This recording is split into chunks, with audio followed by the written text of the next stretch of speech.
नमस्कार दोस्तों, मैं दिलीप कुमार। दोस्तों, 23 सितंबर के छात्र महाआंदोलन का बीएसएससी पे बहुत बड़ा असर पड़ा और बीएसएससी ने 1218 अभ्यर्थियों के मुख्य परीक्षा की तिथि घोषित कर दिया है। अगर 23 सितंबर को हम लोग आंदोलन नहीं करते तो बीएसएससी इतनी जल्द मुख्य परीक्षा की तिथि घोषित नहीं करती और इसके चलते काउंसलिंग में लेट होता। लेकिन ये आंदोलन का ही असर हुआ कि बीएसएससी ने मुख्य परीक्षा की तिथि घोषित कर दिया है और 23 सितंबर को महाआंदोलन में छात्रों की जो एकजुटता देखी गई वो काबिले तारीफ है। आप लोगों ने जो मेहनत किया, जो आप लोग आंदोलन में शामिल हुए, वो काबिले तारीफ है। उसके लिए हम आप सभी को दिल से धन्यवाद देते हैं और आगे भी इस एकजुटता को बरकरार रखना है। बीएसएससी की जो कार्यशैली में तेजी आई है वो सिर्फ और सिर्फ 23 सितंबर के छात्र महाआंदोलन का असर हुआ और छात्रों की एकजुटता का ही परिणाम है, वरना बीएसएससी की कार्यशैली में इतनी तेजी नहीं आती। लेकिन ये छात्रों की एकजुटता और छात्र महाआंदोलन का असर हुआ कि बीएसएससी की कार्यशैली में तेजी आई है और मुख्य परीक्षा की तिथि घोषित की गई है।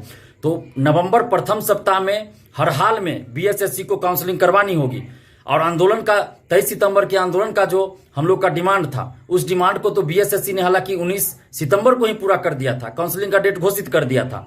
लेकिन जो नवंबर प्रथम सप्ताह में काउंसलिंग कराने की बात बीएसएससी ने कही है, उस पर बीएसएससी को कायम रहना होगा, चाहे वो हंस के करे या रो के करे या गा के करे। लेकिन नवंबर प्रथम सप्ताह में काउंसलिंग शुरू करना होगा बीएसएससी को, अन्यथा हम लोग अनशन करेंगे। और इस एकजुटता को हम लोग को बरकरार रखनी है। Social media, print media, YouTube के माध्यम से और भी जो चैनल हो, माध्यम हो, उसके माध्यम से सरकार और बीएसएससी पे हम लोग को दबाव बनाए रखना है और अपनी मांगों को लगातार जारी रखना है। जो हम लोग का डिमांड है कि रैंक लिस्ट जारी करे और हर हाल में इस बहाली को जल्द पूरा करे। और बीएसएससी ने जो कहा है कि नवंबर प्रथम सप्ताह में काउंसलिंग शुरू करेंगे, तो हर हाल में नवंबर प्रथम सप्ताह में काउंसलिंग शुरू हो जानी चाहिए और फर्जी अभ्यर्थियों को बाहर किया जाए। तो जो भी हम लोग का डिमांड है, उस डिमांड पे हम लोग को कायम रहना है और लगातार दबाव बनाना है, अपनी मांगों को रखना है हर एक माध्यम से। तो आप लोग प्लीज एकजुट रहिए, पढ़ाई भी कीजिए और जिस एकजुटता का परिचय आपने 23 सितंबर को दिया था, उस एकजुटता का परिचय लगातार देते रहिए। और बीएसएससी अगर इन मांगों को नहीं मानती है तो हम लोग आगे एकजुट होकर फिर अनशन पे बैठेंगे और बीएसएससी को हर हाल में छात्र हित की बात सुननी पड़ेगी और छात्रों के मांग को पूरा करना पड़ेगा, क्योंकि ये 7 साल पहले की वैकेंसी है।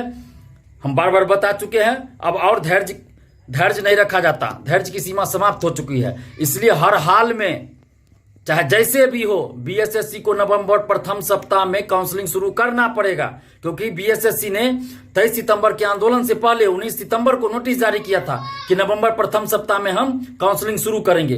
तो अब ये बीएसएससी की जिम्मेवारी है कि वो कैसे काउंसलिंग शुरू करे, वो उसकी जिम्मेवारी है, इसकी जिम्मेवारी हम लोगों पर नहीं है। तो इसलिए बीएसएससी को हर हाल में नवंबर प्रथम सप्ताह में काउंसलिंग शुरू करवानी होगी। अगर ऐसा नहीं करती है बीएसएससी, कोई भी बहाना नहीं चलेगा, हर हाल में करना पड़ेगा। कोई बहाना हम लोग सुनने वाले नहीं है। हर हाल में नवंबर प्रथम सप्ताह का मतलब नवंबर प्रथम सप्ताह काउंसलिंग शुरू होनी चाहिए, कोई भी बहाना नहीं चलेगा। अगर बीएसएससी ऐसा नहीं करेगी तो हम लोग फिर अनशन पे बैठेंगे और उग्र आंदोलन भी होगा, बीएसएससी ऑफिस में भी आंदोलन होगा और अनशन भी होगा। और आंदोलन जो है ये 2 तरह का आंदोलन चलेगा, एक साथ 2 तरह का आंदोलन चलेगा। बस आप लोग इस एकजुटता को बरकरार रखिए और एकजुट रहिए। और 2 तरह से आंदोलन चलेगा, अनशन भी होगा और बीएसएससी ऑफिस में भी आंदोलन होगा, 2 तरह से आंदोलन होगा। और बीएसएससी को हर हाल में नवंबर प्रथम सप्ताह में काउंसलिंग शुरू करवानी होगी। बस आप लोग एकजुट रहिए। हम आप लोगों से यही अपील करते हैं कि जितनी संख्या में 23 सितंबर को आए थे, अगली बार जब भी आंदोलन हो तो याद रखिएगा कि उससे कम से कम 10 गुना ज्यादा संख्या होनी चाहिए, उससे 10 गुना ज्यादा संख्या होनी चाहिए। ये हम लोगों के स्वाभिमान का सवाल है। लोग कहते हैं, सरकार कहती है, आयोग को भी बहाना मिल जाता है कि परीक्षार्थी कितने हैं और आंदोलन में कितने आते हैं। तो ऐसे लोगों को मुंहतोड़ जवाब देना है। इस बात को ध्यान रखिएगा, ये छात्रों के स्वाभिमान की लड़ाई है। तो अगली बार जब भी आंदोलन हो तो जितनी संख्या में हम लोग आए थे उसका 10 गुना ज्यादा संख्या होनी चाहिए। और आप लोग को डरने की बात नहीं है। मैंने पहले भी कहा था कि दिलीप कुमार आगे रहेगा, दिलीप कुमार भागने वाला नहीं है। और मैं उस दिन आंदोलन में शुरू से अंत तक था, आप लोगों ने देखा भी। तो जब भी आंदोलन होगा मैं रहूंगा। तो आप लोग को डरने की बात नहीं है, बस संख्या बढ़ानी है और एकजुट रहना है और आपस में किसी तरह का मतभेद नहीं रखना है। इस बात को ध्यान रखिए, बस एकजुट रहना है। और जहां हम लोग एकजुट रहेंगे हमारी जीत निश्चित है। पीटी का भी आंदोलन हुआ था, पीटी का जब रिजल्ट नहीं आ रहा था, याद कीजिए 17 जनवरी 2020 को, उस समय भी हम लोगों ने एकजुट होकर आंदोलन किया था बीएसएससी ऑफिस में। और देखिए उस दिन कोई नेता नहीं था हम लोग के आंदोलन में। आप याद कीजिए कि 17 जनवरी 2020 को कोई नेता नहीं था हम लोग के आंदोलन में, सिर्फ हम लोग परीक्षार्थी लोग थे। और देखिए शाम तक हम लोग धरना पे बैठे थे और बीएसएससी ने उसी दिन नोटिस जारी किया कि 20 फरवरी से पहले हम रिजल्ट देंगे पीटी का, और 14 फरवरी को रिजल्ट बीएसएससी ने दिया था पीटी का।